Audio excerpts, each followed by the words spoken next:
Hey guys, welcome back to my YouTube channel. तो आज हम बहुत सीरीज को फिर से कंटिन्यू करने जा रहे हैं। तो जैसे कि हमने प्रीवियस एपिसोड में देखा था, लुजंग नहा रहा होता है स्प्रिंग में। तो एपिसोड नंबर 562 की स्टार्टिंग होती है। वो आगे की तरफ देखता है और सोच रहा होता है कि चियू ने इस तरह के टेस्ट को क्यों अरेंज किया। लोग तो आपस में ओपनली फाइट कर रहे हैं। अगर ज़ोनियन गार्ड्स ने नाइनली रेस को खत्म नहीं किया होता तो नाइनली रेस को भी इस तरह के तरीके से गुजरना पड़ना था सेंट बनने के लिए, या उनको भी आपस में फाइट करनी पड़नी थी। वो बोलते नहीं, अगर नाइनली रेस अभी भी प्रेजेंट होती तो वो मिल के कर रहे होते, जो भी कर रहे होते। शायद वो सिलेक्शन प्रोसेस बनाते सेंट माउंटेन में एंटर करने के लिए। ये सिल्वरमैन तो प्योरली एक टेस्ट ही है। वो ऐसे ही स्प्रिंग के पानी को पकड़ता हाथ में और सोच रहा होता है, काम क्यों नहीं कर रहा कुछ, मैं इतने लंबे टाइम से नहा रहा हूँ। फादर ने बोला था कि जो सेंट स्प्रिंग है वो किसी इंसान के डांटेन में जाता है जब वो नहाते हैं तो, और इंटीग्रेट करता है इनर वर्ल्ड के साथ। ये जो स्प्रिंग वाटर है ये तो मेरी बॉडी के अंदर एंटर ही नहीं कर रहा है। यहाँ पे चल क्या रहा है? नंबर बताओ मुझे, तुम्हें कुछ पता है? नंबर बोलता है ये सेंट स्प्रिंग जो है ये एक तरीका है जिससे साउल को मूव किया जाता है। स्प्रिंग वाटर डांटेन में एंटर करता है जो कि फिर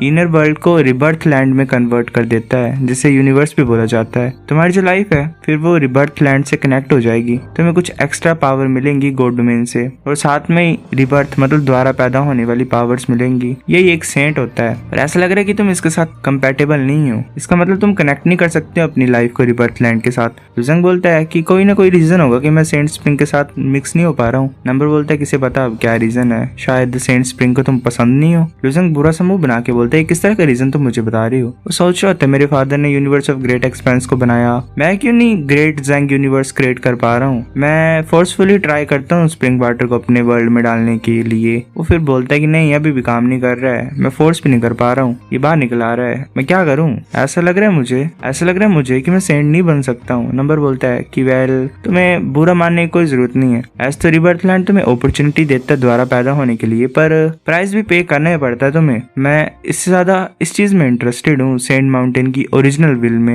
लुजंग बोलता है सेंट माउंटेन की ओरिजिनल विल। नंबर बोलता है कि अगर एक वर्ल्ड जो होता है वो किसी क्रिएटर के कंट्रोल के बाहर चला जाता है तो वो अपनी खुद की विल क्रिएट कर लेता है, डेवलप कर लेता है। ये ऐसा लॉ होता है जिसे कोई भी अवॉइड नहीं कर सकता है ग्रैंड वर्ल्ड कल्टीवेशन मेथड में। गॉड डोमेन चियू के हाथों से काफी ज्यादा टाइम से बाहर है, तो इसने अपनी विल को काफी ज्यादा लंबे टाइम पहले बना लिया होगा। पर मुझे लग रहा है कि कोई प्रॉब्लम है सेंट माउंटेन के अंदर जिसने शायद विल को रोक के रखा था। लुजंग बोलता है क्या जो ओरिजिनल विल है वो यहीं पे जैसे फादर ने मेंशन किया था। नंबर बोलता है कि हाँ हो सकता है, तो मैं सिर्फ गैस ही कर रहा हूँ, हम देख लेंगे अगर हम उस मेज को फाइंड कर लेंगे, पजल टाइप जगह को। लुजंग बोलता है हाँ, काफी ज्यादा सीक्रेट सेंट माउंटेन में छुपे हुए हैं, मेरे को अच्छी तरह से उन्हें एक्सप्लोर करना चाहिए। वो फिर ईजियन की तरफ देखता है और बोलता है ईजियन भी फाइट कर रहा है, पर जैसी कि इसकी एबिलिटीज है कोई भी प्रॉब्लम नहीं होगी उसे। फिर वो देखता है पैट्रियार्च क्वानलोंग क्लैन का। ऐसा लग रहा है कि ये अपनी बैटल को हार गया दूसरों से। क्वानलोंग क्लैन का जो पैट्रियार्च होता है वो बोलता है वेल, जो मेरी स्ट्रेंथ है वो काफी नहीं है, ऐसा लग रहा है कि मेरे पास कोई भी होप नहीं है सेंट बनने की। मैं इस अपॉर्चुनिटी को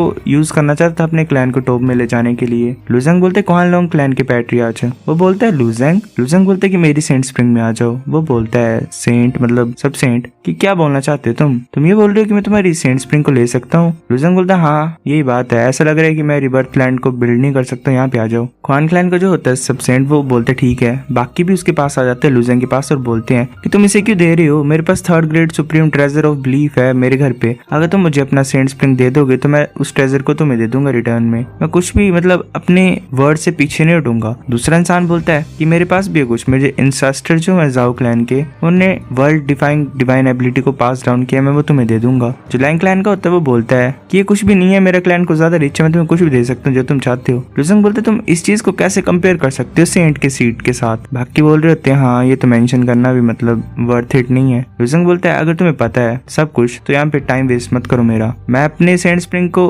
पैट्रियार्च क्वानलोंग को इसीलिए दे रहा हूँ क्योंकि मेरा फ्रेंड है, तुम यहाँ से चले जाओ, ब्लेम मत करना अगर मैं कुछ कर दूं तुम्हारे साथ तो। बाकी जा रहे होते हैं वहां से और बोलते चलो भूल जाते हैं, चलो यहाँ से चलते हैं। लुजंग बोलता है कि हम इविल गोस्ट रीजन में मिले थे फेट से, है ना, मैं सेंट स्प्रिंग के साथ मिक्स नहीं हो पा रहा हूँ, इस सेंट स्प्रिंग को ले लो मेरी को, ये शुक्रिया है मेरी तरफ से तुम्हारे लिए क्योंकि तुमने मेरी बड़ी हेल्प की थी उस टाइम पे। क्वान क्लैन का सेंट बोलता है ब्रदर लुजंग शुक्रिया तुम्हारी काइंडनेस के लिए, अगर फ्यूचर में तुम्हें कोई भी जरूरत होगी मेरी तो मुझे बता देना। लुजंग बोलते ठीक है। क्वान क्लैन का सेंट जा रहा होता है स्प्रिंग के पास। लुजंग में बैठ जाता है और सोच रहा होता है कि Aegean power of primitive fair को यूज नहीं कर पा रहा है, अगर वो सब सेंट इसके ऊपर अटैक कर देंगे साथ में तो मुझे लगता है वो डेंजर में पड़ जाएगा। सेम पैट्रियार्च की बात करें क्वानलोंग क्लैन की तो ये ही बात है, टाइम लगेगा इसे सिल्वर मैन को डिफीट करने के लिए, तो मैं पहले गार्ड करता हूँ। मतलब ऐसे बैठा होता है ताकि ये बेचारे कर लें अपनी प्रोसेस कंप्लीट। फिर हमें द्वारा गोल्डमैन का सीन दिखाता है कमिटमेंट माउंटेन पे। पांग भी वहां पे पहुंच जाता है और बोलता है अपने सारे गोल्ड मार्शल कॉइन्स को यूज कर दो, ये काफी होगा है ना कर्स को यूज करने के लिए, जिससे लूजेंग मर जाएगा, पक्का ही करो ऐसा। हान किंग डी बोलते ठीक है मैं समझता हूँ। वो ब्रश लेके जा रहा होता है और लिख देता है कि अगर लूजेंग वापस सेंट माउंटेन से आएगा, वो फिर ऐसे वर्ड्स द्वारा डिसअपियर हो जाते हैं। मतलब सेंट माउंटेन का जो वर्ड होता है वो डिसअपियर कर देता है बाकियों को भी। किंग डी बोलता है माय लॉर्ड ऐसा लग रहा है कि जो रूल्स हैं वो सेंट माउंटेन को इन्वॉल्व नहीं कर सकते हैं। पांग भी बोलते तो गोल्ड डोमेन लिख दो। हान किंग डी बोलते ठीक है। वो सोच रहा था लूजेंग तुमने मेरे प्लान्स काफी ज्यादा टाइम खराब किए हैं, इस टाइम मैं पक्का तुम्हें खत्म कर दूंगा। वो कमेंटमेंट स्लेट में लिख देता है कि अगर लूजेंग पैर रखेगा गोल्ड डोमेन में तो वो खत्म हो जाएगा। फिर हमें दोबारा सेंट माउंटेन का सीन दिखाया जाता है। ईजियन बोलते फाइनली खत्म हो गया है। लूजेंग तुमने देखा मैं पास हो गया। लूजेंग बोलता हाँ मैं देखा। ईजियन जा रहा होता है और बोलते फाइनली दिन आ गया जब मैं सेंट बनूंगा। वैसे चला जाता है सेंट स्प्रिंग के अंदर। जो सेंट स्प्रिंग का पानी होता है वो उसके इनर वर्ल्ड के साथ कनेक्ट हो रहा होता है एक तरीके से, और वो मतलब सिल्वर लाइट से ही कवर हो जाता है। लूजेंग बोलता है इसकी बॉडी तो सिल्वर लाइट को रिलीज कर रही है, क्या ये नॉर्मल सिचुएशन है? वो फिर हैरान हो जाती है क्योंकि एक लाइट ऊपर की तरफ मूव करती है। फिर हमें गोल्ड डोमेन के ऊपर का सीन दिखाया था, वहाँ पे एक बबल टाइप फॉर्म होने स्टार्ट हो जाता है। एल्ड्रो बाहर खड़ा होता है सेंट माउंटेन के बाहर और बोलता है ये हाल चलता था भी होती जब एक यूनिवर्स की कंस्ट्रक्शन होती है। सेंट माउंटेन तो अभी एक दिन के लिए भी ओपन नहीं हुआ है, क्या ये लूजेंग है? लूजेंग वहाँ पे होता है और बोलता है कि अपने अब यूनिवर्स को बना रहा है, काफी लंबा टाइम लग जाएगा इसको ऐसा करने के लिए। वो फिर क्वानलोंग क्लैन के पैट्रियार्च की तरफ देखता है और बोलता है कैसा लग रहा है कि ये भी सेंट स्प्रिंग में नहाना स्टार्ट कर दिया इन्होंने, तो अब इन दोनों को सेंट स्प्रिंग के अंदर बैठने पड़ेगा कुछ टाइम के लिए। अब इम्पॉसिबल है बाकियों का इनसे स्प्रिंग लेना, और अगर बाकी 3 सेंट स्प्रिंग्स की बात करें तो इनको फाइट करने दो, विनर तो बाद में ही मिलेगा, इन्हें अभी टाइम लगेगा। ये तो बुरी बात है कि मैं सेंट नहीं बन सकता हूँ, पर और ज्यादा इंपॉर्टेंट चीजें हैं जो मुझे पानी है। लूजेंग चल पड़ता है वहां से। एक इंसान बोल रहा होता है लूजेंग स्ट्रॉन्ग है पर इसे सेंट स्प्रिंग ने रिजेक्ट कर दिया। दूसरा बोलता है कि कितनी ज्यादा बुरी बात है, इतनी ज्यादा अच्छी अपॉर्चुनिटीज ने वेस्ट कर दी। फिर मैं आधे घंटे के बाद का सीन दिखाया था। लूजेंग कहीं पे पहुंचता और बोलता है जैसे मैं सेंट माउंटेन में एंटर हुआ, जो इन्फिनिटी रूलर है वो डायरेक्शन को चेंज कर रहा है और एंड की तरफ दिखा रहा है पोजीशन को, पक्का कुछ होगा वहां पे। वो जैसे आगे पहुंचता है उसे एक कोर केव मिलती है, वो मूव कर रहा होता है और कुछ टाइम के बाद एक जगह पहुंचता है। लूजेंग बोलते क्या डेड एंड? पर जो रूलर है वो तो यहीं पे दिखा रहा था। फिर वो बोलते क्या इन्फिनिटी रूलर द्वारा मूव कर रहा है? वो फिर से उसे फॉलो करने लग पड़ता है। वो एक जगह पहुंचता है और बोलता है कि ये तो इस डायरेक्शन में बता रहा है, पर ये जो पार्ट है माउंटेन का ये तो थोड़ा सा डिफरेंट लग रहा है। लूजेंग उसमें एंटर करने की कोशिश करता है और एंटर कर ही जाता है। अंदर अलग सा ही एक प्लेस होता है। लूजेंग बोलता है वाओ ये तो एंट्रेंस है मेज की, ये छुपी हुई थी अच्छी तरह से। अगर मेरे पास इन्फिनिटी रूलर नहीं होता मेरे को डायरेक्शन दिखाने के लिए तो मुश्किल हो जाता इस प्लेस को फाइंड करना। ये पैसेज तो सिमिलर है जैसे मास्टर ने बनाया था ट्रू एक्सटेंशन रोड पे। मैं ये सोच रहा हूँ कि मैं इस मेज से बाहर जा पाऊंगा कि नहीं, क्या इस मेज के पास सच्ची मुच्ची ओरिजिनल विल होगी गोल्ड डोमेन की। फिर हमें 3 दिन बाद का सीन दिखाया जाता है। लूजेंग सोच रहा था अच्छी बात है कि जो इन्फिनिटी रूलर है वो डायरेक्शन को चेंज कर रहा है, जैसे मैं मतलब कोई रास्ता अलग ले रहा हूँ। तो 3 दिन तो हो ही गए हैं पर मैं अभी भी इस मेज के एंड को नहीं देख पा रहा हूँ। वो फिर आगे रहने से देख के बोलते हैं आगे क्या है? टाइम का फ्रेगमेंट।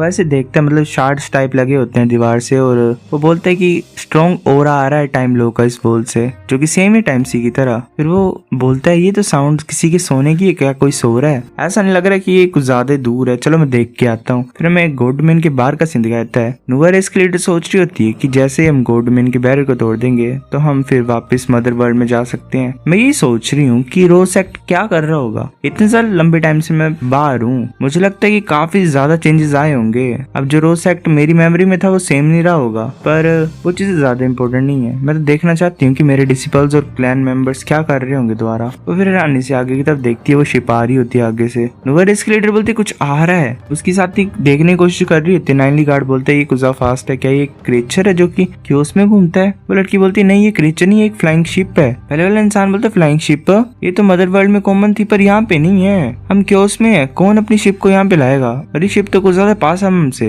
ऐसा लग रहा है कि इन्होंने गोल्ड डोमेन को फाइंड कर लिया और इसे एज अ टारगेट सेट कर लिया है। जिनला बोलता है तुम्हें क्या लगता है? नुवर एस्केलेटर बोलती है हमें इनके इंटेंशंस को डिटरमाइन करना पड़ेगा। जिनला बोलते चाहे कुछ भी हो, अगर वो गोल्ड डोमेन को डिस्कवर कर लेंगे तो सिचुएशन मुश्किल हो जाएगी। नुवर एस्केलेटर बोलती है अगर इनकी स्ट्रेंथ ऑर्डिनरी होगी तो इन्हें आने दो, ये बड़ी बात नहीं है। लूशु बोलती है कि मैं ये सोच रही हूँ कि जेंगर सेंट बना हुआ कि नहीं। लूजाई बोलता है कि जेंगर सेंट माउंटेन में चला गया है, सबसे बड़ी डिफिकल्टी सोल्व हो गई है, अभी मैटर नहीं करता कि वो सेंट बनेगा कि नहीं। जिनला उनके पास आता है और बोलता है कि योर मैजेस्टी हमें छुपना पड़ेगा, एक फ्लाइंग शिप आ रही है गोल्ड डोमेन की तरफ, हम बता नहीं सकते हैं कि वो एनिमी है या फिर दोस्त है, प्लीज छुप जाओ। लूशु बोलती फ्लाइंग शिप, लूजाई बोलते वो कहाँ पे है? जिनला आगे की तरफ इशारा कर देता है और बोलता है कि ये और ज्यादा क्लियर बनती जा रही है, ज्यादा टाइम नहीं लगेगा इसको यहाँ पे पहुंचने के लिए। लूजाई सोच रहा होता है कि क्या ये आउटसाइड डेंजर जो मैंने प्रिडिक्ट किया था स्टार प्लेट की हेल्प से, ये जरा भी अच्छी चीज नहीं है कि आउटसाइडर्स इतने ज्यादा इंपॉर्टेंट टाइम में आ रहे हैं यहाँ पे। जनाब बोलते तुम्हारी सेफ्टी के लिए your majesty please small world के अंदर एंटर कर जाओ जो मैंने प्रिपेयर किया है। लूशु बोलती है ऐसे छुपने से मेरे को सेफ्टी मिलेगी पर मुझे पता नहीं होगा क्या चल रहा है बाहर। ऐसे तो मेरी एबिलिटीज इतनी स्ट्रॉन्ग नहीं जितनी तुम्हारी हैं, पर कोई तरीके होंगे जिससे मैं तुम्हारी हेल्प कर सकती हूँ। जनाब बोलती ठीक है, अगर ऐसी बात है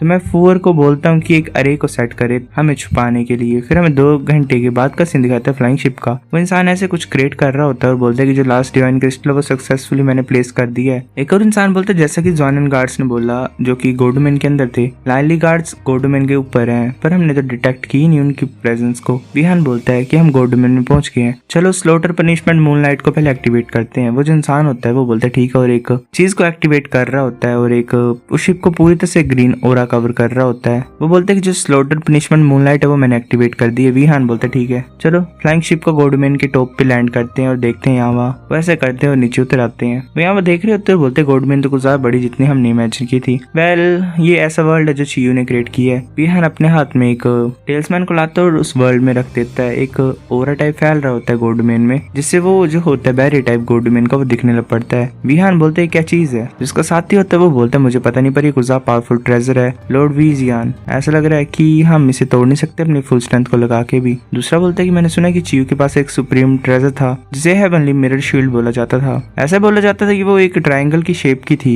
और कोई भी किसी भी वर्ल्ड की स्ट्रेंथ उसे तोड़ नहीं सकती है। क्या ये हेवनली मिरर शील्ड है? ये ट्रेजर भी ट्रायंगल की शेप में है और हम चियू के वर्ल्ड में जो उसने बनाया था तो ये पक्का वही होगी। विहान बोलता है ये हैरानी की बात नहीं कि पांग मियो ने बोला था कि वो डायरेक्टली गोल्डमैन में एंटर नहीं कर सकते, मतलब हम नहीं कर सकते हैं। उसने बोला था कि कोई बैरियर्स है स्पेस चैनल में, उन्हें 10 साल लग गए थे ओपन करने के लिए, छोटे से गैप से एंटर करने के लिए अंदर। और वो नाइनली गार्ड्स काफी लंबे टाइम से यहाँ पे पहुंचे हुए हैं, उन्होंने ट्राई तो किया ही होगा स्पेस बैरियर को तोड़ने के लिए, दिन और रात वो काम कर ही रहे होंगे। दूसरा बोलता है अगर हम फाइंड नहीं कर सकते हैं, दूसरा बोलता है अगर हम फाइंड कर ले तो उन्हें मार देंगे हम, फिर हम उनके काम को कंटिन्यू करेंगे और स्पेस बैरियर को तोड़ने की कोशिश करेंगे। जिस स्पॉट में वो ड्रिल कर रहे थे काफी टाइम से उसमें काफी ज्यादा फ्लक्चुएशन तो होंगी स्पेस की। जो ऊपर का पार्ट है गोल्डमैन का वो कुछ ज्यादा बड़ा है, हमें उस स्पॉट को फाइंड करने के लिए कुछ ज्यादा मुश्किल होगी। विहान बोलता है हाँ तुम सही बोल रहे हो। सो गाइस एपिसोड नंबर 562 इतना था। अगर आपको डिस्क्रिप्शन तो लाइक करो, नहीं लाइक कर दो, शेयर करो अपने दोस्तों के साथ, कमेंट करके बताओ अगर आपको वीडियो कैसी लगी, सब्सक्राइब करो। तब तक के लिए बाय।